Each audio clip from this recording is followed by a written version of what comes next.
धागा कहने को सिर्फ एक धागा है, लेकिन इस धागे में कभी बचपन की शरारतें बंधी होती हैं, कभी भाई की कलाई पर बहन का विश्वास, कभी बहन की आंखों में भाई की लंबी उम्र की प्रार्थना और कभी हजारों साल पुरानी भारतीय परंपरा की कहानी। हर साल सावन की पूर्णिमा पर भारत में मनाया जाता है रक्षाबंधन। लेकिन क्या आपने कभी सोचा है आखिर रक्षाबंधन की शुरुआत कब हुई? क्या यह त्योहार हमेशा से सिर्फ भाई और बहन के रिश्ते तक ही सीमित था? क्या भगवान श्री कृष्ण और द्रौपदी की कहानी ही रक्षाबंधन की शुरुआत है, या इंद्र और इंद्राणी की कथा इससे भी पुरानी है? क्या रानी कर्णावती ने सचमुच हुमायूं को राखी भेजी थी? और सबसे दिलचस्प सवाल, रक्षाबंधन सिर्फ एक धार्मिक त्योहार है या इसके पीछे भारतीय समाज और इतिहास की एक बहुत बड़ी कहानी छिपी है? आज की इस विशेष प्रस्तुति में हम जानेंगे रक्षाबंधन की पूरी कहानी, उसकी प्राचीन मान्यताएं, उससे जुड़ी पौराणिक कथाएं, मध्यकालीन किस्से, स्वतंत्रता आंदोलन में राखी की भूमिका और आज के समय में इस त्योहार का बदलता अर्थ। रक्षाबंधन, जिसे आम बोलचाल में राखी भी कहा जाता है, हिंदू परंपरा का एक प्रमुख त्योहार है। ये सामान्यतः श्रावण मास की पूर्णिमा को मनाया जाता है। 2026 में रक्षाबंधन 28 अगस्त शुक्रवार को मनाया जाएगा। इस दिन बहन अपने भाई की कलाई पर राखी बांधती है, उसके माथे पर तिलक लगाती है और उसकी सुख समृद्धि तथा दीर्घायु की कामना करती है। भाई बदले में बहन की रक्षा और सम्मान का संकल्प लेता है तथा उसे उपहार देता है। लेकिन रक्षाबंधन का अर्थ सिर्फ इतना नहीं है। रक्षा का अर्थ केवल बाहरी खतरे से बचाना नहीं, बल्कि एक दूसरे के प्रति जिम्मेदारी निभाना भी है। और यही बात इस त्योहार को इतना विशेष बनाती है। अब आते हैं सबसे महत्वपूर्ण सवाल पर, रक्षाबंधन कब शुरू हुआ? इस सवाल का सीधा जवाब है किसी एक निश्चित वर्ष में इसकी शुरुआत हुई, इसका प्रमाण उपलब्ध नहीं है। रक्षाबंधन की वर्तमान परंपरा कई अलग अलग धार्मिक और सामाजिक परंपराओं के विकास का परिणाम है। इसलिए जब हम कहते हैं कि रक्षाबंधन हजारों साल पुराना है, तो इसका अर्थ ये नहीं होना चाहिए कि आज जिस तरह बहन भाई को राखी बांधती है, बिल्कुल वही रस्म हजारों साल पहले भी उसी रूप में होती थी। प्राचीन भारतीय ग्रंथों और लोक परंपराओं में रक्षा सूत्र बांधने की परंपरा जरूर दिखाई देती है। समय के साथ साथ ये परंपरा अलग अलग क्षेत्रों में अलग अलग रूप लेती गई और आगे चलकर भाई बहन के प्रेम से जुड़ा रक्षाबंधन इसका सबसे लोकप्रिय रूप बन गया। यानी रक्षाबंधन की कहानी किसी एक घटना की कहानी नहीं है, ये भारतीय सभ्यता में विकसित हुई रक्षा के संकल्प की एक लंबी परंपरा की कहानी है। रक्षाबंधन से जुड़ी सबसे पुरानी धार्मिक कथाओं में से एक कथा मिलती है इंद्र और इंद्राणी की। कथा के अनुसार देवताओं और असुरों के बीच भयंकर युद्ध चल रहा था। देवराज इंद्र संकट में थे। तब इंद्र की पत्नी इंद्राणी ने एक पवित्र रक्षा सूत्र तैयार किया और मंत्रों के साथ उसे इंद्र की कलाई पर बांधा। मान्यता है कि इस रक्षा सूत्र ने इंद्र को शक्ति और विजय का आशीर्वाद दिया। ये कथा भविष्य पुराण से जुड़ी परंपरा में मिलती है। लेकिन यहाँ एक जरूरी बात समझना चाहिए, ये कथा आज के भाई बहन वाले रक्षाबंधन की सीधी ऐतिहासिक शुरुआत का प्रमाण नहीं है, बल्कि ये बताती है कि भारतीय धार्मिक परंपरा में रक्षा सूत्र बांधने का विचार बहुत पुराना है। अर्थात पहले रक्षा का धागा एक व्यापक धार्मिक अनुष्ठान का हिस्सा था।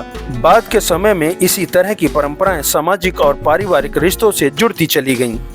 रक्षाबंधन से जुड़ी सबसे लोकप्रिय कहानियों में से एक है श्री कृष्ण और द्रौपदी की कथा। लोकप्रिय मान्यता के अनुसार एक बार श्री कृष्ण की उंगली से रक्त निकल आया।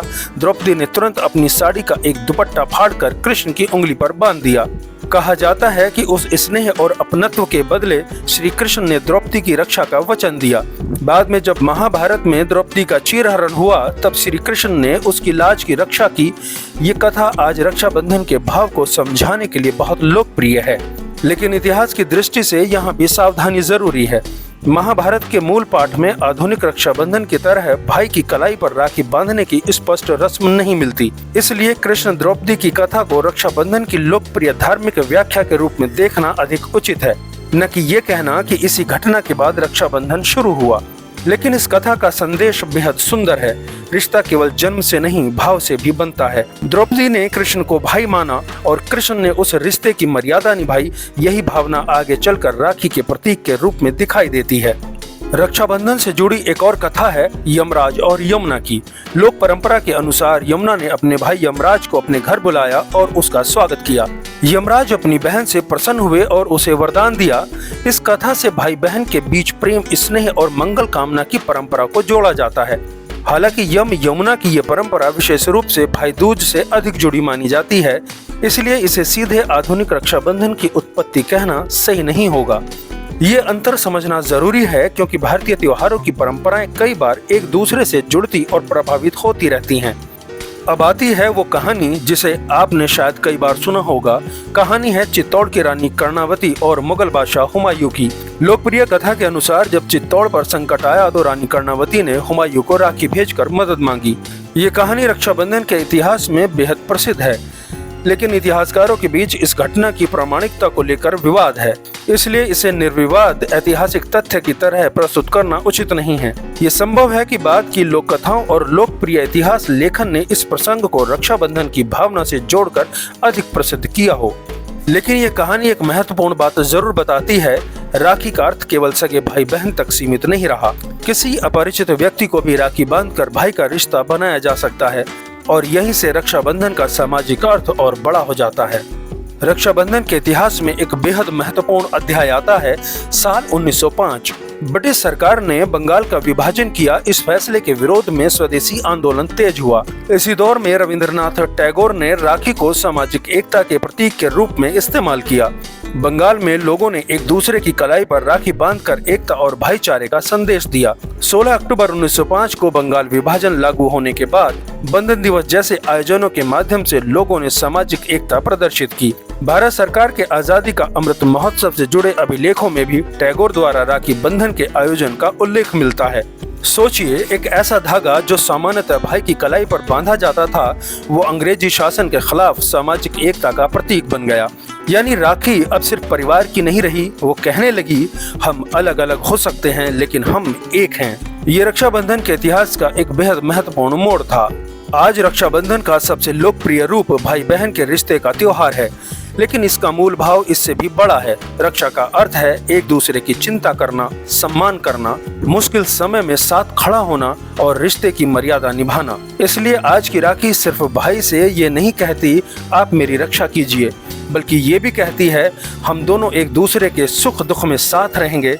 आज बहन भी भाई की रक्षा करती है, भावनात्मक रूप से, मानसिक रूप से कठिन समय में साथ देकर, और भाई भी बहन के सम्मान, स्वतंत्रता और अधिकारों का सम्मान करके अपने वचन को निभाता है। इस अर्थ में रक्षाबंधन अब सम्मान, जिम्मेदारी और आपसी सम्मान का त्योहार भी बन चुका है। रक्षाबंधन के दिन पूजा की थाली में कई चीजें दिखाई देती हैं। रोली या कुमकुम, अक्षत, दीपक, मिठाई और सबसे महत्वपूर्ण राखी। बहन भाई के माथे पर तिलक लगाती है, आरती करती है, राखी बांधती है, मिठाई खिलाती है। लेकिन इन रस्मों का महत्व केवल वस्तुओं में नहीं है। तिलक सम्मान और मंगल कामना का प्रतीक है। अक्षत पूर्णता और शुभता का प्रतीक माना जाता है। दीपक प्रकाश और सकारात्मकता का प्रतीक है और राखी रिश्ते की जिम्मेदारी का प्रतीक है। समय के साथ रक्षाबंधन भी बदल रहा है। कभी राखी सिर्फ साधारण सूती या मौली के धागे की होती थी। आज बाजार में हजारों तरह की राखियां उपलब्ध हैं। बच्चों के लिए कार्टून वाली राखी, महिलाओं के लिए डिजाइनर राखी, भाइयों के लिए कलाई बैंड जैसी राखी, और अब पर्यावरण अनुकूल राखियां भी लोकप्रिय हो रही हैं। लेकिन राखी चाहे सोने की हो या साधारण धागे की, उसकी असली कीमत उसकी चमक में नहीं, उस भावना में है जिसके साथ वो बांधी जाती है। कभी कभी जिंदगी हमें बहुत दूर ले जाती है। भाई किसी दूसरे शहर चला जाता है, बहन किसी दूसरे घर में, कभी नौकरी, कभी पढ़ाई, कभी जिम्मेदारियां और कभी समय। लेकिन साल में एक दिन, एक छोटा सा धागा इन दूरियों को फिर से जोड़ देता है। रक्षाबंधन हमें याद दिलाता है कि रिश्ते सिर्फ साथ रहने से नहीं बनते, रिश्ते बनते हैं विश्वास से, सम्मान से, जिम्मेदारी से और सबसे बढ़कर एक दूसरे के लिए खड़े रहने से।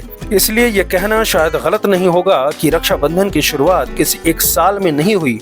ये उस भारतीय विचार से जन्मा जिसमें रक्षा सूत्र शुभता और सुरक्षा का प्रतीक था। फिर धार्मिक कथाओं ने इसे अपनी अपनी कहानियों से जोड़ा, लोक परंपराओं ने इसे आगे बढ़ाया, भाई बहन के प्रेम ने इसे घर घर पहुंचाया और 1905 में ये सामाजिक एकता का प्रतीक भी बना। आज राखी हमें बहुत सरल संदेश देती है, रिश्ते खून से बन सकते हैं लेकिन उन्हें निभाने के लिए दिल चाहिए। तो इस रक्षाबंधन सिर्फ राखी मत बांधिए, अपने रिश्ते को समय दीजिए, एक दूसरे का सम्मान कीजिए और उस वचन को निभाइए जिसका प्रतीक सदियों से हमारी कलाई पर बंधा ये छोटा सा धागा है। आप सभी को रक्षाबंधन की हार्दिक शुभकामनाएं। अगर आपको भारतीय त्योहारों के पीछे छिपी ऐसी ही ऐतिहासिक और रोचक कहानियां पसंद हैं तो वीडियो को लाइक करें, अपने परिवार और दोस्तों के साथ शेयर करें और चैनल को सब्सक्राइब ज़रूर करें। जय हिंद, जय भारत।